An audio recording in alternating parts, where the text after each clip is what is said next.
All right, there we go.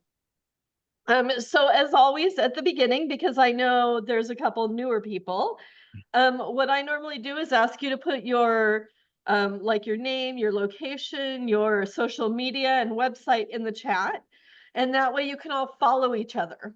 Um, and yeah, it's we were talking about it in my meeting this morning, and I'm not going to name any names or anything, but there was somebody lovely that we met for the first time yesterday, and we all talked to her, like all of my shoebox artists.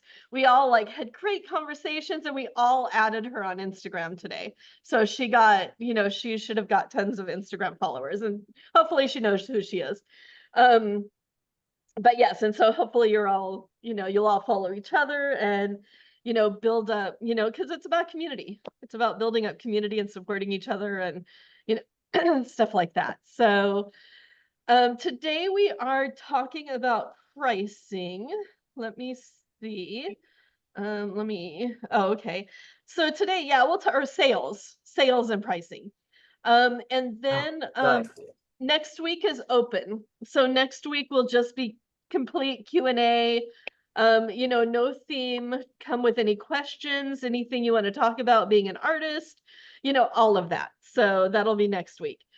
Um, so yeah, just to kind of start, let me see. And then I'll talk for 15-20 minutes, and then we'll also open it up for questions.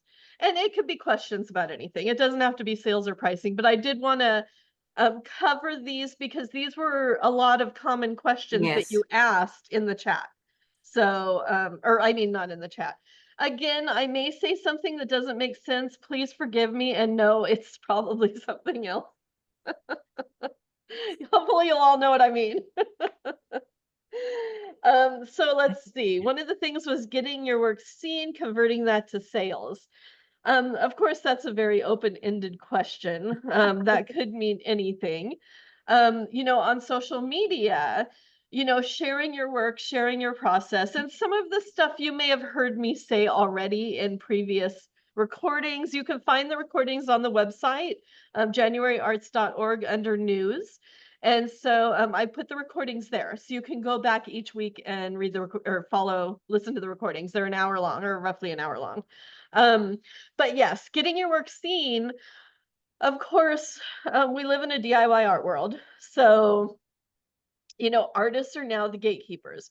Artists, we can sell our work out of our studio for 100% instead of paying a gallery 50%. But it takes work. I mean, that's the only thing. It's like, yes, that means we have to put our work out there. So, let's see. Heard a little feedback, so just muted somebody.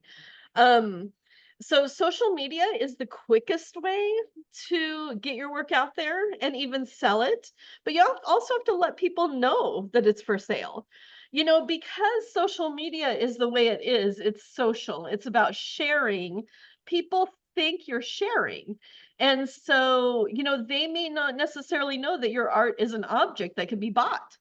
And so, however you display the work, however you present it, being made, framed on the wall, and also putting in the comments, you could talk about, like, tell the story because people love the story behind the work. People buy art because, I mean, some people, so I will say some people, I don't want to generalize, but a lot of people buy art because of the artist, because they're supporting the artist. They become invested in the artist. That's why collectors come back. So if you want sales, like make sure your previous collectors are on your email list and send out emails about new work. And a lot of times they'll be happy that they're the first ones to hear about it, and they may just pick it up. That's psychological. But social media, they invest in you because they love your story. They love who you are, what you do as an artist, your talent, your creativity, your individuality, all of that. So, don't just like post a work. I mean, and everything I say is like, it's, let's see, what am I trying to say? It's like, and like, not every post has to be the same. Like, for instance, not every post has to be storytelling. So one post you could tell a story about the work, another post you could put, just finished this work. It's titled Crow. It's 10 by 10 feet, you know, um, gouache, acrylic, mixed, collage, used found paper on canvas, whatever. And you could talk about the work itself. And then you could put that it's available for sale. Once you start doing that, like what you Hmm. have to let people know, because people like, um, they don't realize, they think you're just sharing. And so they don't realize they could buy it. We have to actually spell it out for people that it's available for sale. And also, if you do commissions, share your commissions and put, this is a recent commission that I did, and I'm available for commissions. It's psychological. When you tell people, something clicks in their mind and they're like, oh, she's available for commissions. Or, oh, I could buy that artwork from him. Or, there's an artist I follow. Huh. His last name is Waldman, and I have a piece. Oh, it's back on my wall. And his work is kind of edgy and raw, and it's really fun. He sells every single one. And he's from LA, and I'll have to find his name. I mean, and they're clever and funny and witty, and like, he posts the process, and he posts like some of his work. I mean, it's very like carnival-esque type. And like the one I have says, uh, oh my gosh. I hate that. He's done, let me see. I'm gonna bring it up really fast because I just want you to know what kind of work it is. And I can find him fast on Instagram. He so he puts work together that let me see, no, not, oh, Mark Waldman, I think is it? Yes, Mark Waldman. And I'm gonna put his Instagram in chat. Um, he did like this series, and he actually sent me a piece, and it says there's a button in the middle that says push, and it says, I can't take this anymore, get me the fuck out of here. And it's just a button that you push, and that's it. And it's 12 by 12 inches. And he did like a couple different series, but he showed how he put it together, making the box, putting the button in the center, the stencils that he uses, I mean, all of that. And it's so interesting. He uses things like, he used nunchucks in a work. And I mean, it's some of it's kind of dark, and I'm not into that, but they're very clever, and almost every single one sells because, people love his work, and he also knows his audience. And that's the thing too, when you're selling your work, if you have an audience, you learn to know your audience. But he visibly sells his work online, and he also pays for shipping. He's like, shipping included. I don't know how he does that. I don't know, it depends on where he ships and stuff, but yeah, so he pays for shipping. Um, so that's ways to convert to sales. And this is something, I think probably farther down the list, but I could talk about it now. Also on social media, look at artists who do sales. And look at, like, whenever you see an artist on Instagram that's having a sale, whether it's like a print drop or they're selling one work a day for like the month of October for Inktober. I know several artists who have done that in the past. Look that up, Inktober. And it's artists do a drawing a day based on a prompt, and you can post it online.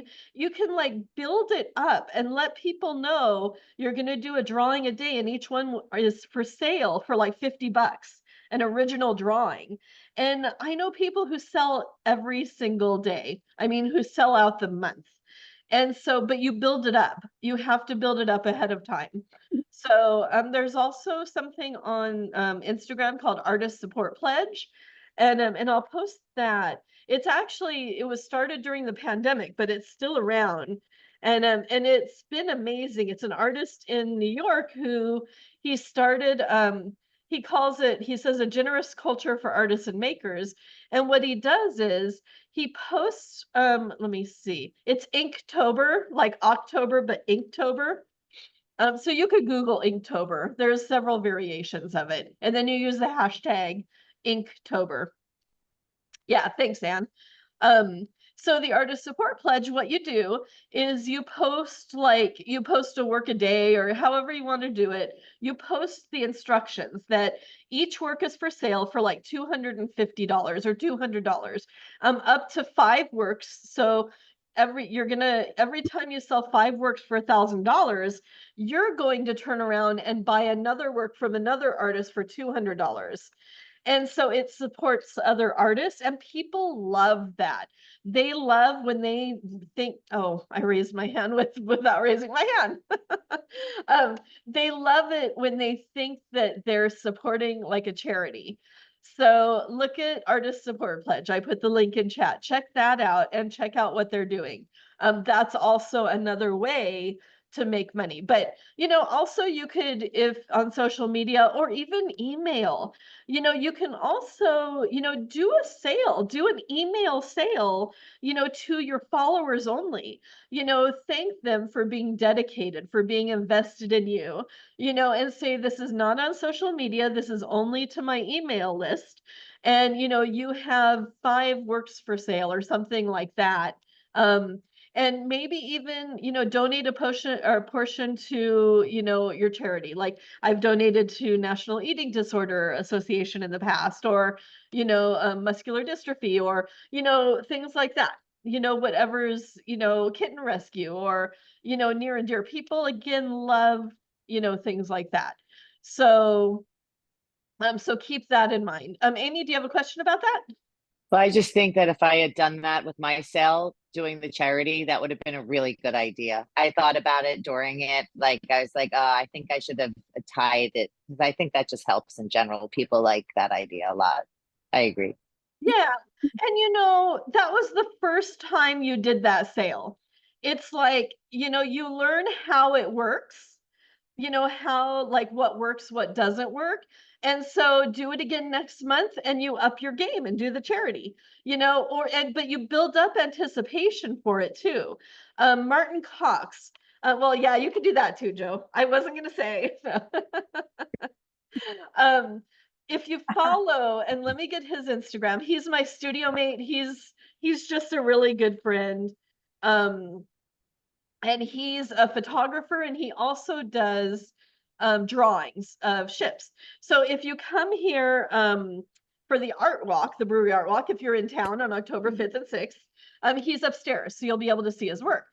But like, look through his Instagram for like, he did a sale, may have been the end of last year. But like, so research, remember, you need to research. So look back and research and see how he did his sale. He posted that it was coming up, that, he was going to be selling work from his Terra, I think his Terra photos, which are beautiful photos. Every time he's done it, he sells more and more.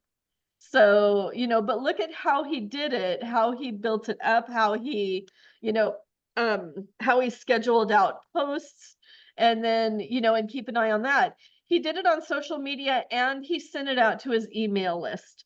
And, that's how he sold work. So, but yeah, whenever you see an artist who's doing a sale, follow that sale and see how they post, copy and paste the text. I do that all the time. I have like a whole thing with notes that I go back to, and I change words and stuff, but that way I know the general idea of how things work, in that case. So let me see. Let me find my notes again. Let's see. So just getting art seen by buyers. So I mean, of course, social media, email, definitely building an email list, and previous buyers is, good. And I recommend showing in coffee shops, in furniture stores, and, showing alternative spaces like that, because buyers, collectors, curators, gallerists, they buy coffee. They go to banks. You know, you never know who's going to see your work and like it. And, you know, I told this story. I don't remember if it was here or if it was in the lab last week. And Monica, I don't think you were there, but Monica went to like a little short vacation a couple weeks ago, and she posted a picture on her Instagram of artwork that she saw in a restaurant that she fell in love with. And it's like, you see, you never know. I mean, you know, and I meant to ask you if you bought it. I mean, you know, it's like, yeah, people, that it's a great way to find work. I mean, yes, you know, you are taking chances because, you know, you don't know how the restaurant people are going to treat the work, how, you know, people that come to the restaurant, I mean, the owners or the workers or, you know, I mean, you're taking chances. But if you have your name tag with a QR code going to your website or your Instagram, you could get new followers. You know, it's like, why not? You know, why not? You know, give it a shot because you never know. Other ways to sell your work, there's ways online, like Saatchi Online. That's one of the biggest websites, Saatchi Art. I think it's saatchiart.com. Um, and they, you know, there's a lot of different platforms like that you can upload your work, and they have audiences. They put your work out there on social media. Sometimes they take a little cut, a percentage. Saatchi handles a lot of stuff. Sometimes they even handle like packing and shipping. Depends on the work. It depends on where it's going. Um, there's so many. There's Art Fair, Artland. If you're on one, put it in chat and let us know, because I know like Saatchi, I know artists do sell work on Saatchi, you know, not all the time, but it also depends on how much you use it, you know, how much work you put into it. Anything like this, anything to sell your work takes work. So just remember that. You know, you can't just put your work on your website or your social media and hope that it sells. You know, it's like you need to work it. You also need to engage with other people, like other accounts on social media, other artists, other collectors, other, you know, and also if somebody says they love your work, you know, reach out to them and say, thank you so much. This work happens to be available. You know, why not? I mean, all they can say is, oh, thanks. You know, unfortunately, I don't have a budget.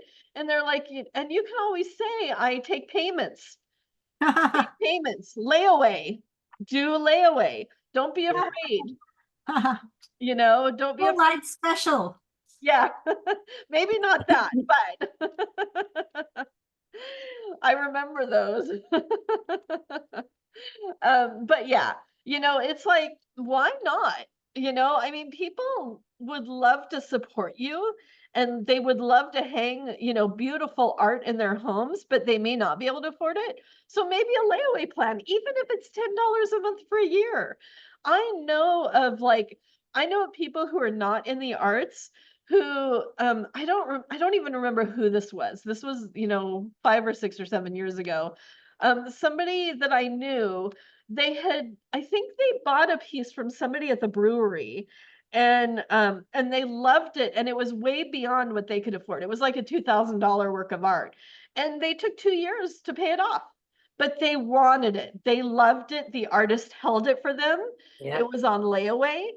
And you know, most artists will do that because they want their work. I mean, I want my work to go to somebody that absolutely loves it. Yes. So I would rather it go to those people.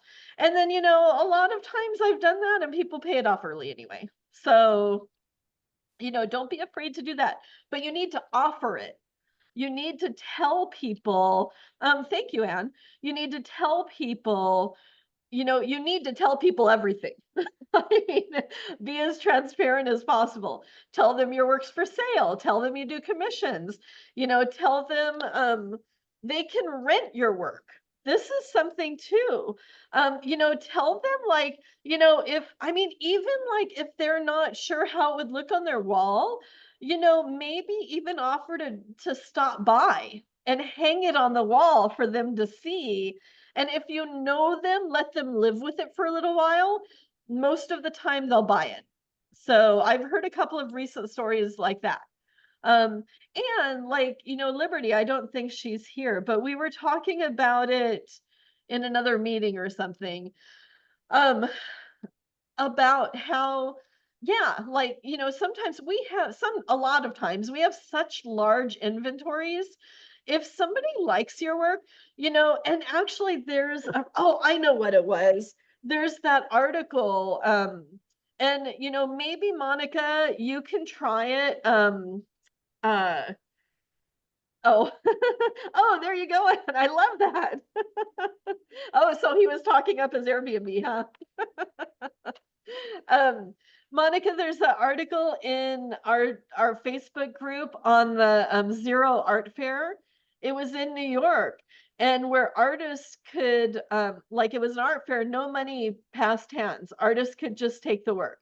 I don't know if anybody remembers that. It was in the art newspaper. If somebody wants to find the link for that and post it in chat, but it's also in our Facebook group. So maybe Monica or Amy or somebody, if you're able to, can find it and post it in chat. Okay, thanks. Oh, that's awesome. Yeah, now you'll have to go visit it. But yeah, it's the Zero Art Fair. Check it out, read the article. I think, and this is just me, I may reach out to them. I think they should put together a contract that like people can actually like take home the work, and after a certain time period, if they want it, then they would pay you. But it's like it gets it out of storage, it gets it on their walls, and eventually you may have a sale. You never know. So it's like there's a lot of different things. Like, think outside the box. What else can you do to get your work out there, to, have friends, who, during the pandemic, I was on a lot of Zoom calls with people who weren't artists.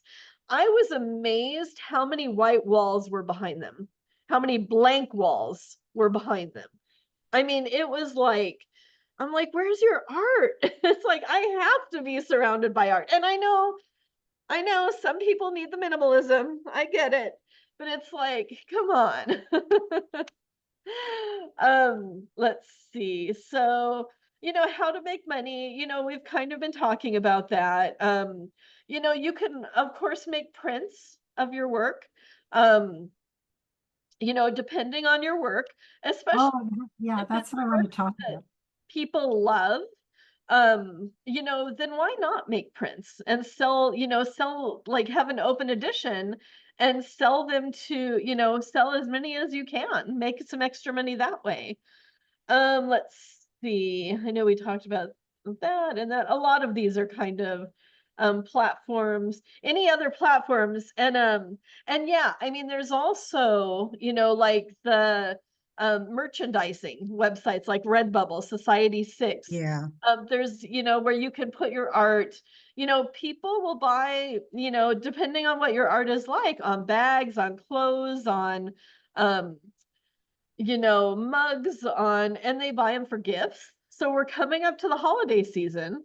I mean, and this is something, I mean, I'm not into selling my art that way, but some people are, and that's okay. And so these are like the perfect times, and also have a holiday sale, Yeah, exactly. Exactly.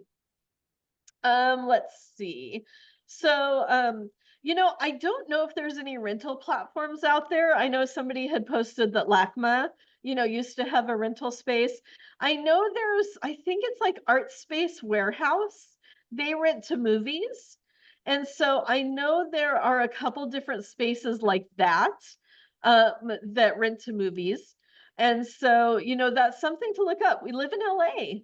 And so, people are still, I'll see friends posting all the time, my work was featured in this show or that show, or, stuff like that. So, so that's also an option. Collaboration. Now, collaboration and selling is an interesting thing. Um, I mean, you can only make it as profitable as selling your own art. I mean, you up the prices, tell your story, yours and your collaborator's story. That's going to be the biggest thing if you collaborate. Um, but always have like a contract, always have limits, rules, guides with your partner ahead of time. because you want to make sure, okay, we're both getting 50-50. We both are paying for the framing, we're both paying for, whatever. Make sure it's out there ahead of time. So, and thanks for putting all the information in about, I see the conversation going on in chat, but, yeah, I mean, collaboration can be profitable because you're both using your audiences to get the work out there. Use your email lists. So you have two separate emails, two separate email lists. Use your social media, and so you have two audiences for the price of one. So think about it that way. Let me see. Relationships with collectors. That's a good one. That's a good question. Depending on who your collector is, if it's a friend or something, or somebody that, I mean, like my brother is actually my biggest collector, so that's easy. But, I just talked him into hanging an installation in his home, and he kind of didn't have much to say about it. But now has like 150 like screws in his wall. But no, depending on like if there's somebody that really loves your work, invite them for coffee. I mean, why not? Or definitely invite them for a studio visit. Bring them to your studio. Show them where the magic happens. I mean, that's huge. And you never know. You could be in there for an hour or two, having a great conversation. You have snacks, you have coffee, you have wine, whatever time it is, go out to dinner. Finding collectors, I mean, whether it's online, whether it is from a gallery, definitely ask people like who bought your work. I mean, I had several people from this weekend ask, oh, who bought my work? And if I haven't got back to you, I'm sorry, I'll get back to you the next couple of days. But it's like, yeah, it's good. Some galleries don't like to say. It depends on who the gallery is, but most galleries will tell you. And then, you can always reach out and just thank them, and make sure they're on your mailing list. You can also, depending on how much work you've sold, maybe you've sold 5 or 6 pieces to, kind of whether it's established collectors or people, have a dinner party and invite them over, for a dinner party or something, in your backyard, a lovely, or invite them to dinner or, depending on who it is. It's not going to be for everybody, Kathy. I saw your face. But depending on who it is, but definitely don't be afraid to invite people for studio visits, whether it was a previous collector, whether it is somebody who's been interested in your work. People love going to artist studios, so don't be afraid of that. Let's see, an engagement into sales, keep the conversation going. If it's on social media, if it's through email, again, invite them to your studio, keep the conversation going that way. And that's how you can also engage. And, you can also, say you're working on this, let them know what you're doing, build up your value. Oh, you're working on a show that's going to be with the Torrance Art Museum this weekend called, at Nomad, or, definitely put those keywords, oh, a museum show, or something like that. Or you're working on 5 new pieces for a show coming up, or, let people know what you're doing, that you won an award. People love that also, collectors. And remember, I mean, there's different collectors out there. Artists are collectors. The public is a whole other animal as far as collectors go, because they buy a lot of times what they like. There's also the collector base that buys for investment. And it's like, we may not be there yet. I'm not there yet. I mean, people buy my work normally because they like my work. Normally it may look good over their couch, basically, or they like the message, they like what it says and it really like affected them. And so, just remember that the public has a totally different view of art than like us. And so we have to keep that in mind, whatever that looks like, and if you have work that's like that people are attracted to. Like for instance, I'll call Anne out. I had so many people say, "Oh, I love the Zizix Road one." You know, it's like how many people go to Vegas and see that exit? You know, it's like she could have sold probably 5, 10 of those. So if you know that, it's like whether you make prints of them or, you know, it's a digital painting. So if she wants to, you know, she can make more of those. So, you know, there's things like that, you know, pay attention to what's around you, to what people are saying, what they're looking at, what they're noticing, you know, just pay attention. That's like one of the biggest things I can, you know, I could say. I should actually write that down so I remember it for add this to my list, pay attention. Of course, I'm putting this down here and I'm going to forget why I put it down tomorrow. Um, but let's see. You know, pricing is, yeah, pricing is a whole other animal. I'm only going to say a couple things about pricing. First of all, pricing, there is no science to pricing. You know, everybody prices art differently. Pricing, it could be by square inch or square foot, depending on how big your work is. It could be based on previous sales. It could be based on what your peers are selling their work for. Just know you can never lower your prices. You know, like once I mean, and I say this now, and it's interesting because there was an article that just came out saying, "Oh, you can definitely lower your prices." So, I mean, you know, of course, it depends on the economy. Um, but like if you sell a collector a, you know, a work for $10,000 and the next month is showing in a gallery a similar work for 8,000, that collector is not going to be very happy. So you have to keep that in mind because you want that collector again if possible. So, you know, you can definitely give discounts.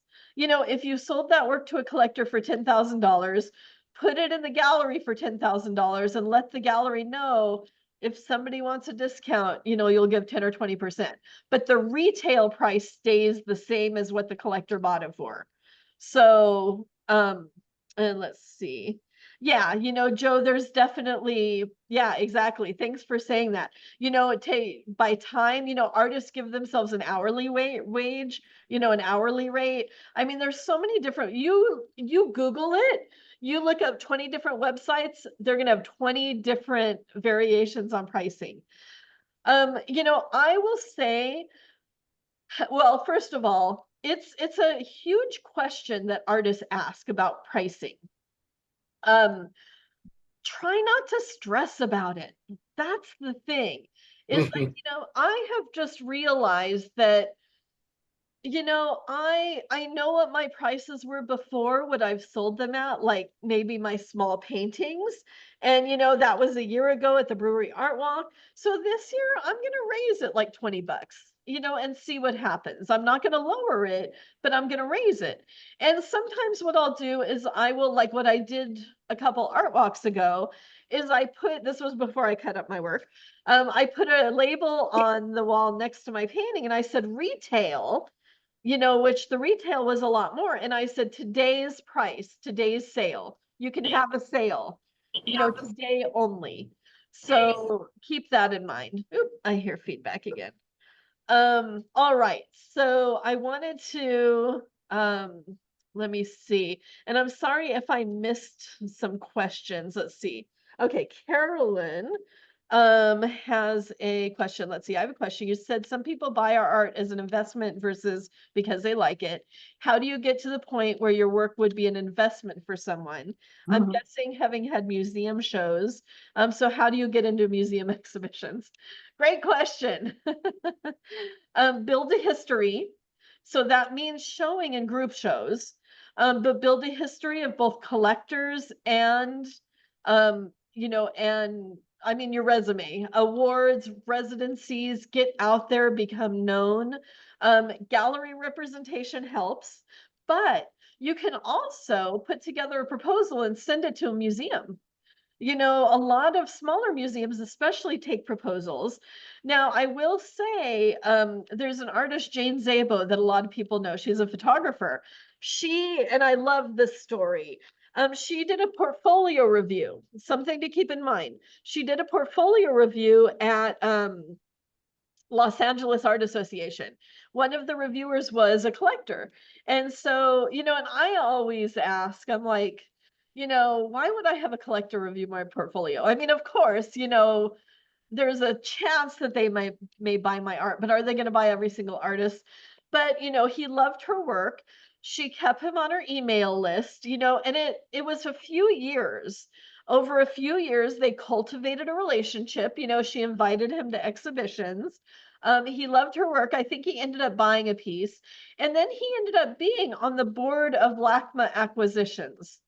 And he recommended her work for to be bought by LACMA, and it was. So now she's in LACMA's collection. So, you know, it's so let me see. I want to make sure I'm answering that. How do you, oh, museum exhibitions. So it depends on the museum. I mean, you can definitely show in smaller museums. I mean, yes, you can aim high for LACMA, MoCA, you know, Norton Simon, but a lot of the times they're curated. So it's like, you know, making connections with curators. It's telling your story. Make sure your story gets out there, you know, because the exhibitions that are being shown in museums, that most of them are group shows and most of them tell a story. So, you know, if you want to be part of that, like for instance, I mean, not for instance, but like Made in LA at the Hammer, you know, that's a prestigious event. You know, we did an in-person meetup with my artists, and we met a couple of artists there, Victor Estrada and Nancy Evans, and they both talked about their work. Both of them said like they didn't submit anything. They had exhibitions and galleries that the curators saw, and the curators kept their work on their mind and went to and did studio visits with them and invited them into shows. Wow. Now, the one thing that we need to remember is that and I've said this before and I will continue saying it again, we are in it for the long game. Everything we do now will help us in the future. Like everything we do on social media, every studio visit, even if something does not come out of it now, and nothing may, you know, you could submit for a grant and you may not get the grant. And I may have mentioned this last time, but you know, you may be invited to a show that the curator, that a Los Angeles curator curated at the National Museum of Women Artists in Washington, D.C. And that's a true story. I don't remember where I told it. You know, you never know who is going to see your art where, but you need to get it out there. You need to get it seen on social media, in exhibitions, if that's what you want. You know, if you want museum shows, Keep High Pie is a great, you know, organization, a great, I don't know, are they they're like a residency fellowship, a fellowship, I guess is probably, look them up. And I saw you shake your head. Do you mind putting the website in chat for Keep High Pie? Check it out, get on their email list. They do meetups like every few months in a different location for like a weekend where you can meet with an art professional and up your game. And like you meet with 16 different art professionals, gallerists, curators, there's like a life coach, there's somebody there who can help you talk about your work. And they've done it in Hawaii, in San Luis Obispo, in New York, in Mill Valley. So they've done it in different places. Follow them, get on their radar. And Andy Campanoni, who is the director, I don't know what she's doing now, but kind of is the director of the Museum of Art and History in Lancaster, she runs it. And so when you become part of her community, there's a very good chance that you can, you know, you'll be able to show at the museum and be invited into group shows there. So, you know, when you ask about a museum exhibition, you know, you really think about it and ask yourself what museum and why. what do you want out of a museum exhibition? Because oftentimes, like, I know artists who put that as their number one success. Oh my God, I'm a successful artist if I have a museum exhibition. But then what? It's like then there's another museum exhibition and another one and another one, and then you Right. have to keep making work and you have to keep doing this and keep doing that, and it gets crazy. And so ask yourself why, and ask yourself, what will it give you? Having a museum exhibition. It may, align on your resume. Who's going to see your work? Are they going to, museum exhibitions, you're not normally going to sell your work there. So you need a history first. And, it helps to be known, before you have a museum exhibition. So a lot of different things to think about. Mariana, go ahead. I just want to share my experience. I applied for a call for a Jewish Contemporary Museum in San Francisco, and I got in. And they just had opening in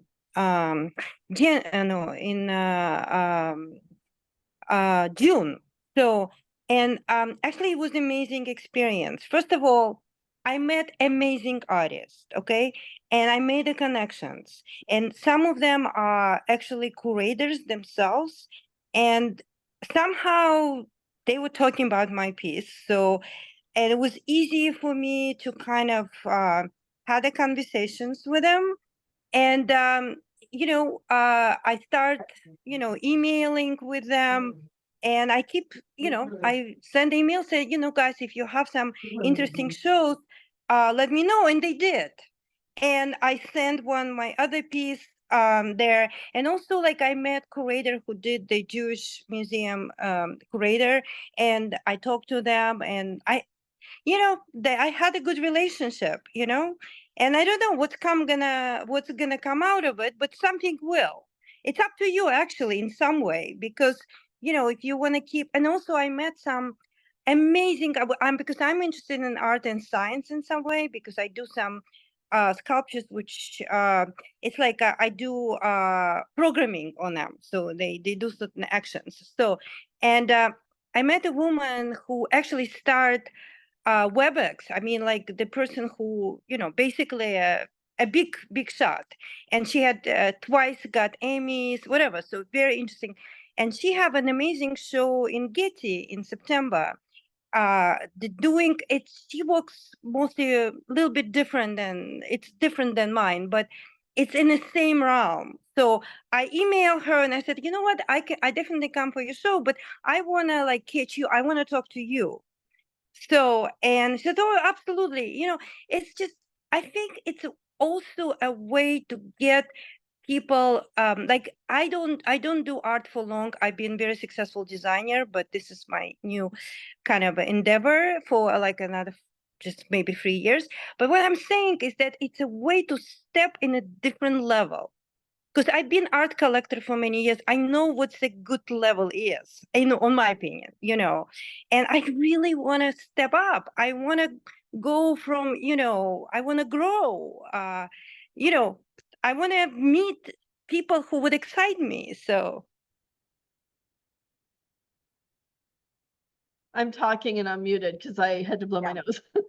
I love that. I love that. Thank you for sharing. And that's one of the things is like when you find something that fits, go after it. Continue to make those connections, to cultivate those relationships. And, you never know. I mean, it could be a lifelong collaboration, a lifelong thing that, you never know what could come out of it. So thank you for sharing. I love that.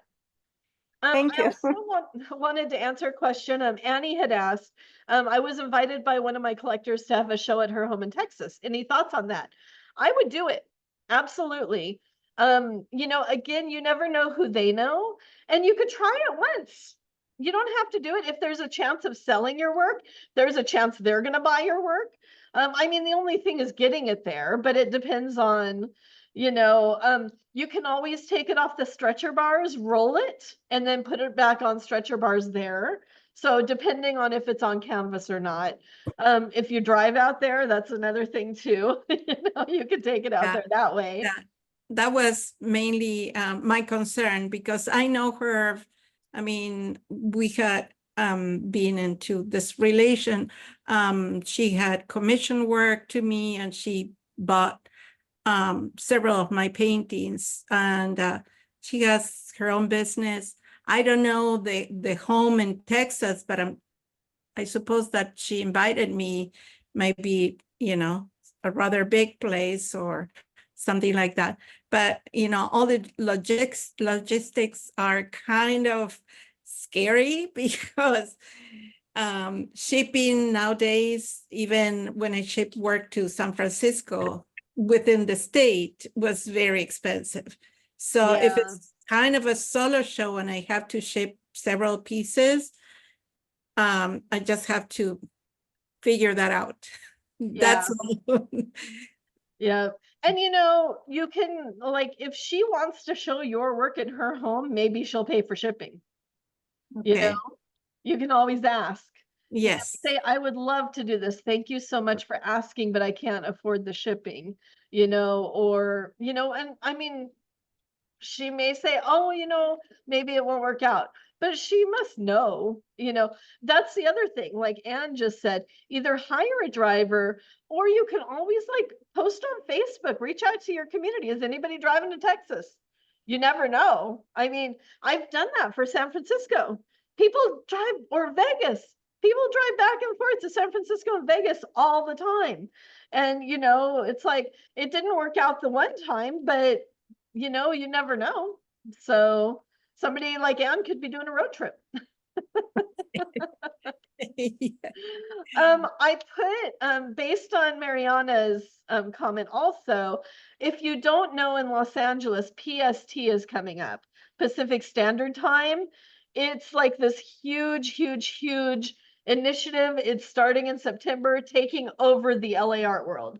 So I think they changed the name on it. to what? I don't know. I don't think they're calling it PST anymore. Oh, I just put the website there. I know. PST Art, but they I have like know. a subtitle, Art and Science Collide. So, I mean, it Yeah, also has a it's subtitle. PCS. No, you're right. It's a PST. So, and they are going to all over LA, so I can see it.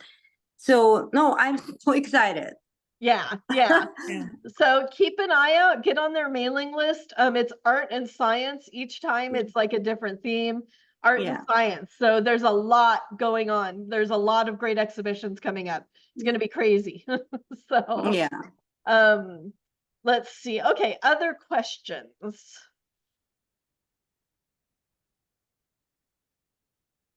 And I may have missed some in chat. If I did, feel free Yeah. to raise your hand and answer. Carolyn. You did. I don't know how to actually raise my hand. Well, Okay, that's So- okay. I thought. I had a question. If something is asking for like some sort of submission process is asking for my sales history, what format do I submit it in and what info should be included? Good question. And I'll add to that, it's Art Warehouse LA. Oh, okay. I hope they Art Space asked for that. Warehouse. Yes, thank you. They Oh, asked for that, but I that's okay. all needed in general. Yeah. If it's a gallery, a lot of times they do ask for a mailing list. Some people are like, of like previous collectors, because they will reach out to those collectors because they're like, well, they know if they bought once, they may be interested in buying again, especially if it's through a gallery. So it depends. I know a lot of people aren't comfortable with that. You can, so it depends on if you are or not. You can send it in like a spreadsheet with, the name, their email address, their location, what art they bought, something like that. I don't know, unless they ask specifically about price, I wouldn't put price, but if they ask specifically, then maybe, I mean, price is funny because a lot of times we give our artists, or I mean, we give people discounts and stuff. I wouldn't put price, but you can, send the previous collectors list. And, and that could, whether it is, especially if it's organizations, corporations, if it's like well-known collectors, anything like that, it's like they're gonna love you. So, because they know your work will sell to those places. And so I think that's what they want to see. But galleries, like if they want to, work with you, they will ask for your collector list. Yeah. Does that help? Yeah, I just didn't know what to put on it, and not putting the price is probably helpful. And then they Yeah. can come back. Yeah. Yeah. Thank you. You're Hmm. welcome. All right. Other questions? Well, ISO was very kind and recommended some printers or nose printers that I can investigate. Awesome. Does anybody have experience making prints and selling them, and how does that work out? Anne, go ahead. I've made a lot of reproductions of things or the things behind me as prints on paper. And I have my own Epson inkjet printer. And when it was working, it was great. And now it's not working. So it's this expensive sculpture here in my office. But yeah, at one art fair, I sold 10, little things of this. I sold them for $25 each, and people were grabbing them. I got that idea from a photographer friend who was in when we were both at Tag Gallery, and he would sell his less than best prints, photographs for $25, and it's such a grab and go kind of thing that it's a nice kind of thing when you're in a situation and you need a low end price point versus a crowd kind of situation. You can have your expensive things, and then first time buyers will pick something up. That's interesting. Yeah. Yeah, prints, definitely, in the past, I've bought a lot of prints, and, just because I couldn't afford the original artwork, or it was too big, and I wanted something of that artist. And so, and yeah, it is more affordable. And so you do sell a lot more. So, Nancy, go ahead.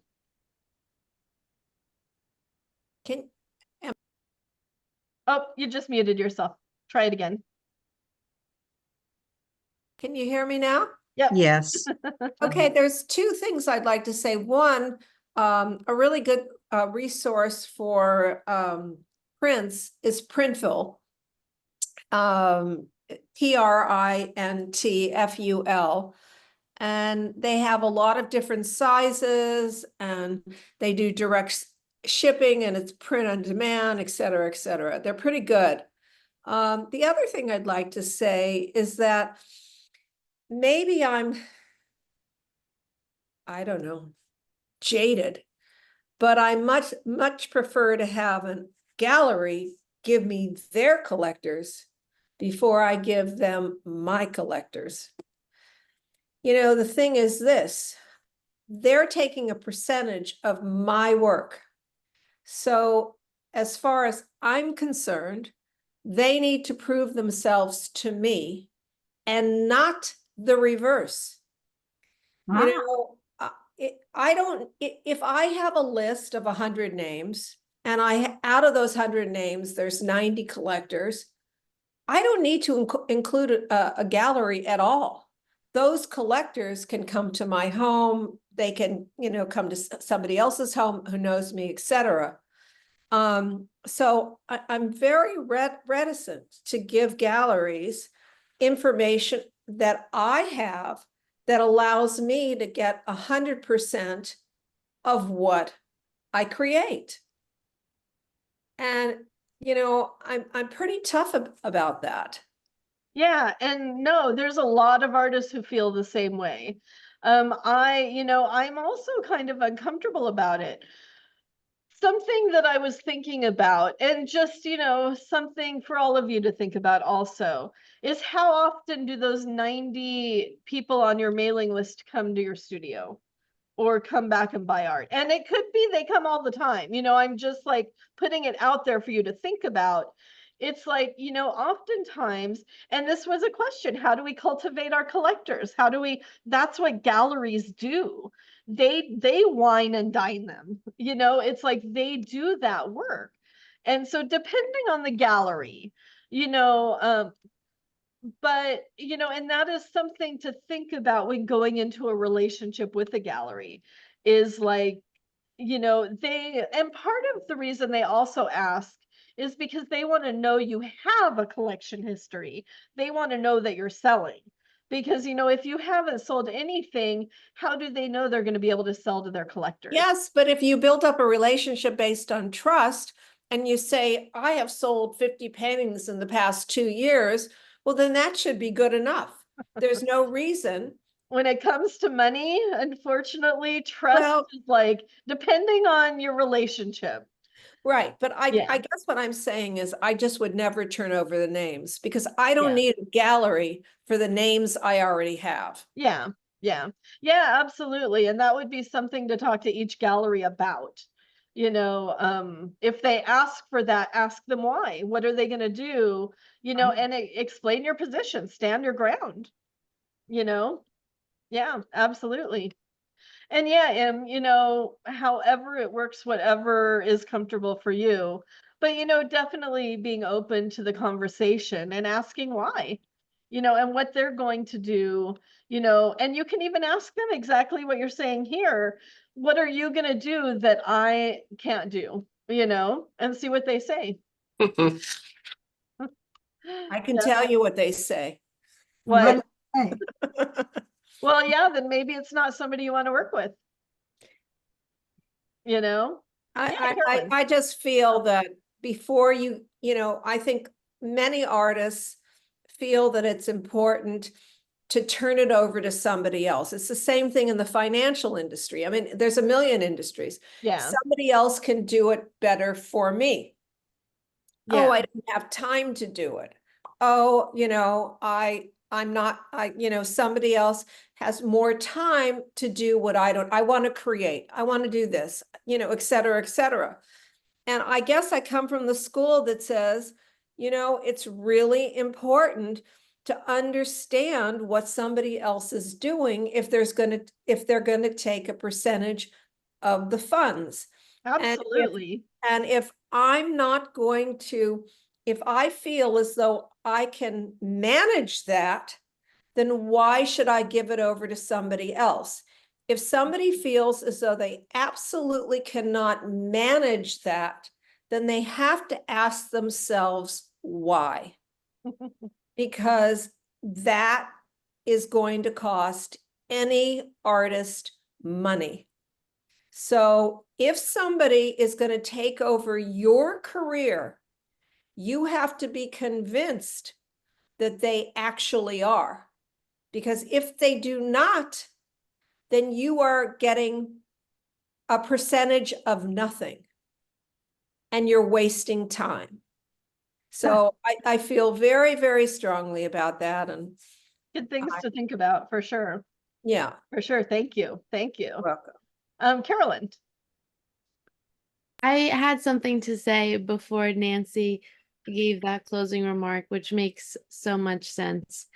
I guess if I were in the position where I felt that way, it would be like galleries were running towards me. But right now, I've done the things, but I'm not at the point where they're coming for me. I'm seeking them out because I don't know how to get to that next step. And I guess it's the same kind of question we all ask.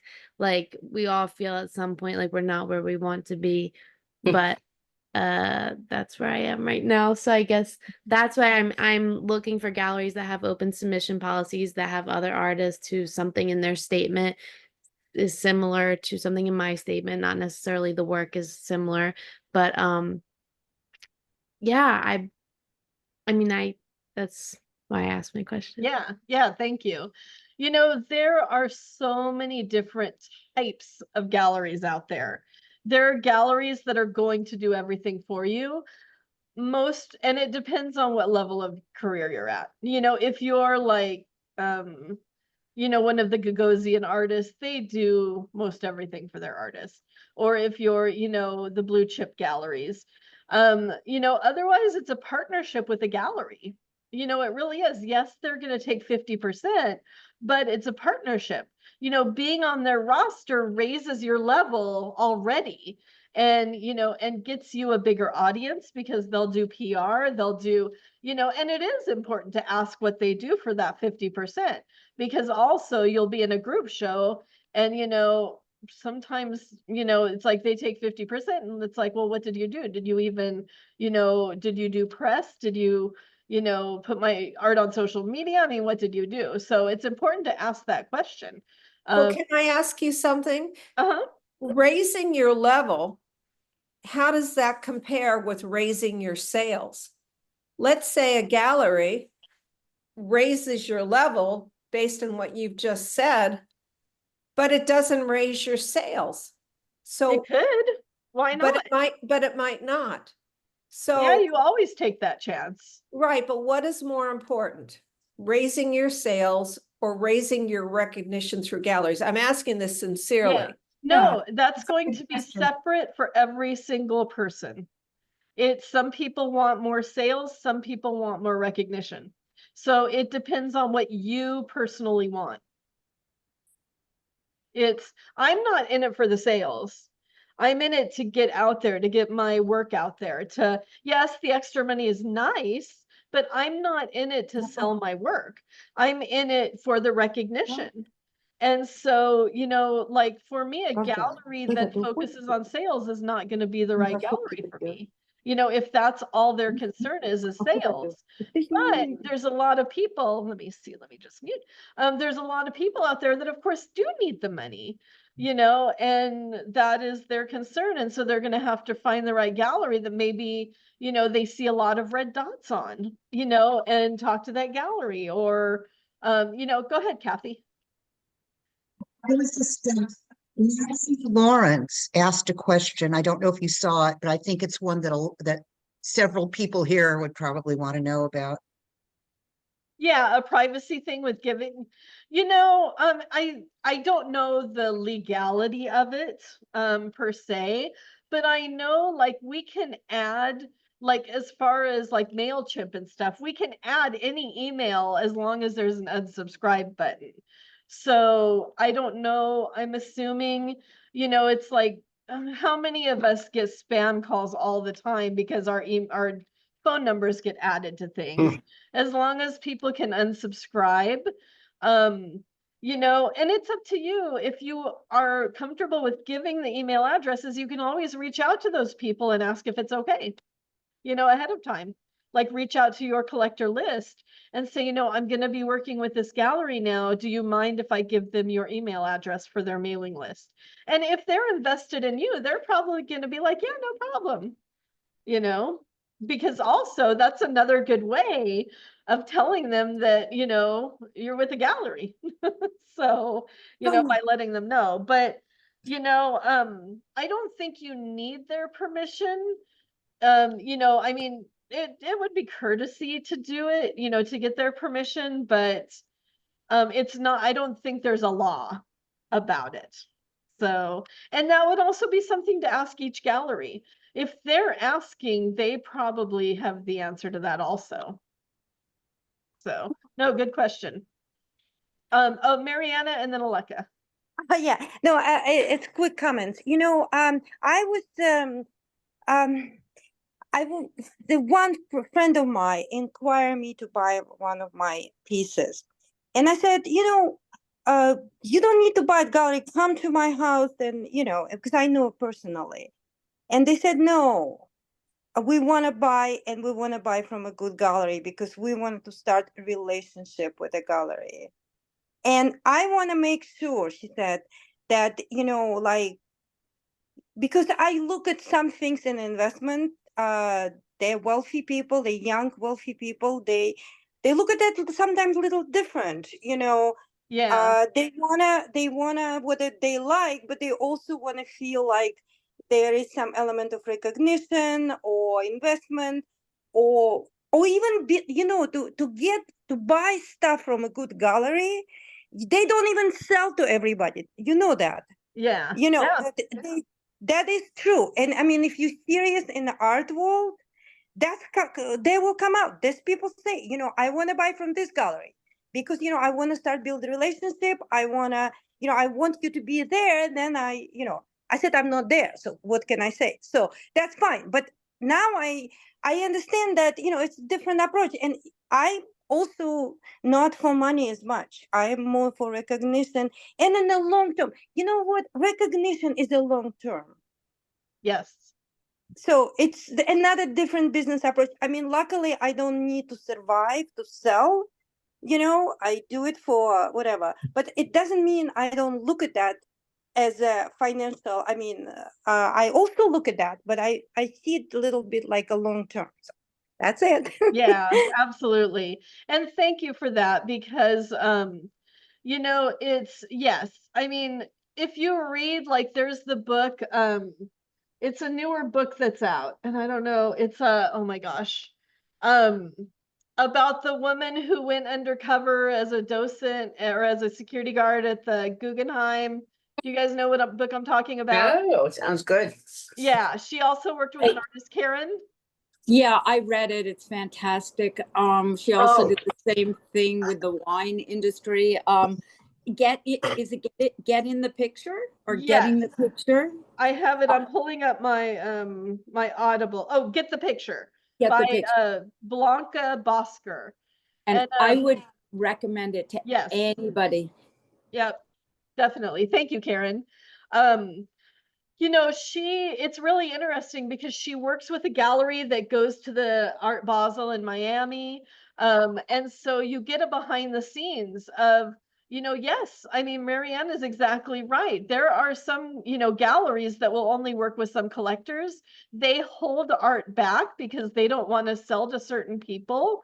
You know, and even the profile that I read on or listened to on Gagosian in the New Yorker last year, you know, talked about the same types of things. You know, it's like there's a whole other cutthroat art world out there. And so, you know, it's like, I don't really want to be in that art world. And, you know, if a collector wants, you know, will only buy my art if it's in a prestigious gallery, then they don't deserve my art. You know, that's how I feel anyway. Aleka, go ahead. Okay, so I completely agree. I feel like I remember talking with Kathy Engel Martyr about how you know how long some of these pieces take to make, and that we grow very attached to them, and we're not sure we want to part with them anyway, you know. And so when I do have people who buy my work, usually they're friends, and I know they're going to a good home, like a puppy. Yeah. And you know, maybe that's neurotic and maybe I should be more callous. And that's why I was thinking, oh, Prince, I wouldn't mind parting with Prince, you know, but so that's just my feeling. Also, my friends are not terribly wealthy. I mean, they're not collectors in terms of having a giant house with white empty walls.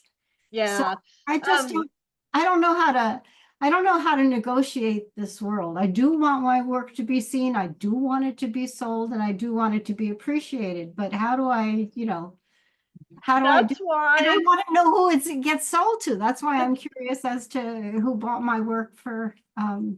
Yeah, Rhiannon. Do you know Rhiannon? She paints the Barbies. She's doing Perceive Me. She bought it. She's the perfect person to own that work. Yes, she Trust is. me. Okay, If you good, meet great. her, she is so sweet and lovely. She bought your work, yes. But really fast, and then I see your hand, Kathy. You know, that is why, like, we have to know who we are. I mean, we have to understand who we are as artists, what we want, what we will do, what we won't do.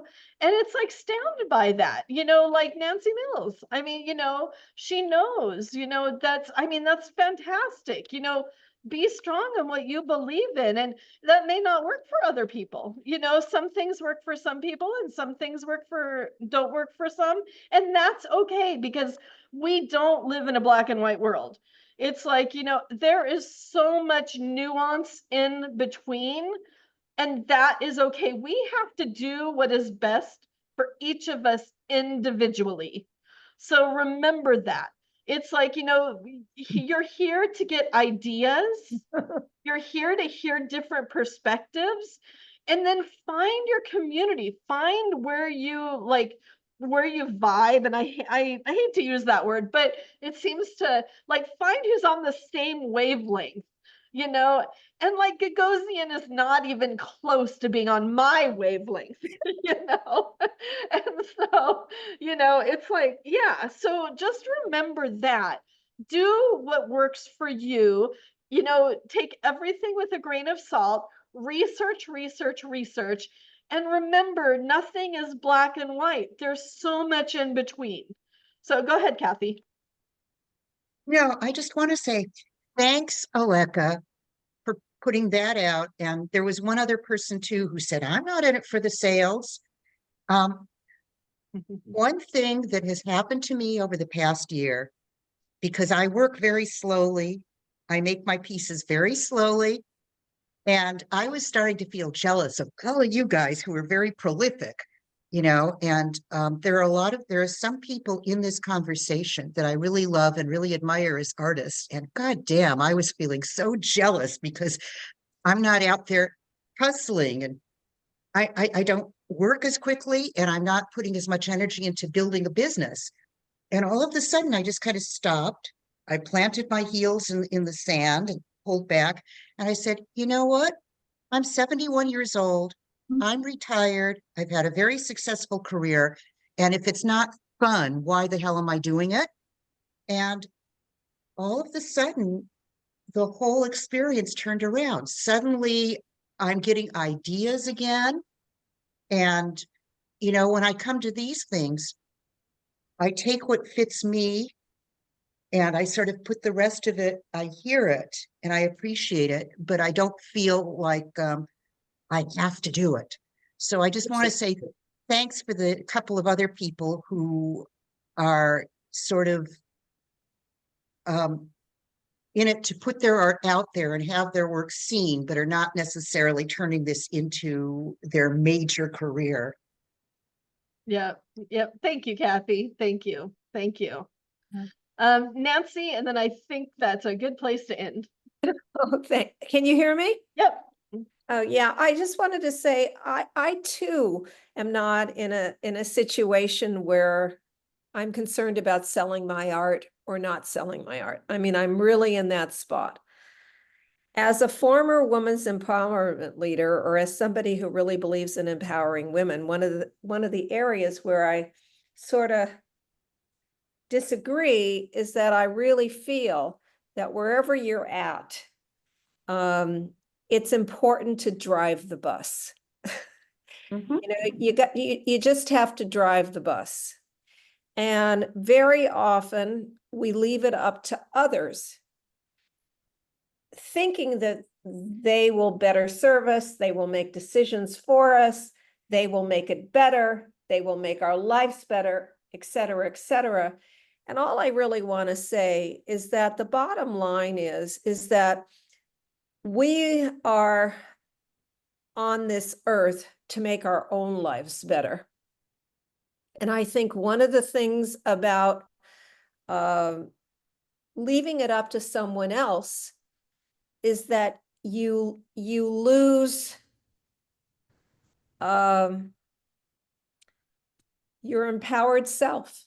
So that's really all I wanted to say, because so very often I find artists, and women in particular, wanting someone else to do it for them. And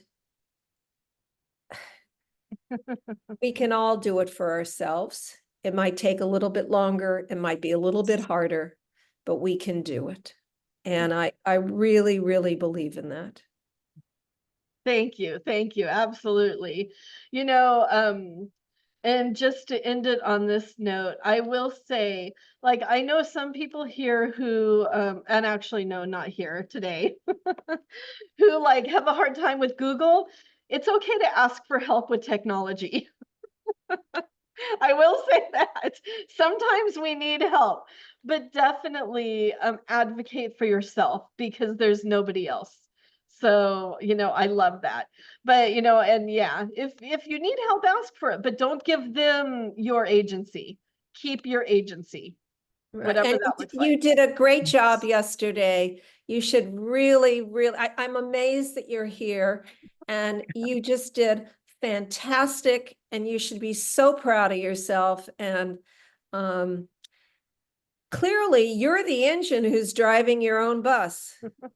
Not really, because people like Anne and Amy and like Monica, and I mean, there were so many people there helping out. I could not have done it alone. And that's why it takes a village, it takes a community, it takes very generous people that are willing to put in their time and energy and love and support. And Oh, I missed it. I'm very grateful. Yeah. Amy, last thing. Yeah, just super quickly, I was so grateful to all the people who came to see me at the desk, whether they were buying or not, that I never got to meet in person. It was super fun. Yes, and we had fun, didn't we? Yay! But yeah, it was super fun. And, I really appreciated it. I wasn't able to mingle. So everyone who came to say hello was awesome. Thank you. And, when I say get involved, doing things like that, like whether you're volunteering at LAAA, that's how you meet people. Just volunteer once and look how many people you meet. Absolutely. All right, everybody. Thank you so much. And I think the printer, I'll have to check my resources page tomorrow. And I'll update it, but all the resources should be there. So I'm not sure what's going on. But yeah, I'll check it tomorrow. But yeah, check out the JanuaryArts.org artist resources page. Tons of resources there. I think Printle may be there, and also like Modern Multiples, which is right across from the brewery.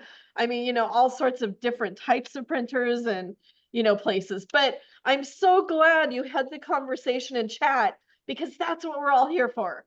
So is to help each other, right? And support each other in that way. So thank you for that. Thank you. Save your chat, everybody, and I'll send it anyway, but just in case. And follow each other on social media. We will be here again next Monday is the last Monday. And then, of course, you could join January Arts if you want and get this every Monday at 11 a.m. So on Zoom for an hour. And, I'll talk more about that next week. But, hopefully if you're at Nomad, come this weekend to Torrance. If you're not familiar with it, go to the Torrance Art Museum website, Nomad and Trist. It's a like an artist, I hate to say it this way, love fest. Isn't it kind of? I mean, it's like, and like art galleries and art spaces, have rooms, and it's a really cool thing. It's like artists take over an office building. So if you can you absolutely broaden your artist community by going that, even if you're not showing there, just going and interacting with all the other artists is amazing. I'll be there too. Yay. And Dallas and forgot it? I are on a panel on Sunday at 1. Yes. Working for the socially anxious artist. So come Sunday at 1 if you can. That's very funny. It's needed, right? It's totally needed. Oh, thank you, Anne. See, I'm so glad I have people to put the links in chat. Exactly. Oh, thank you. Yep.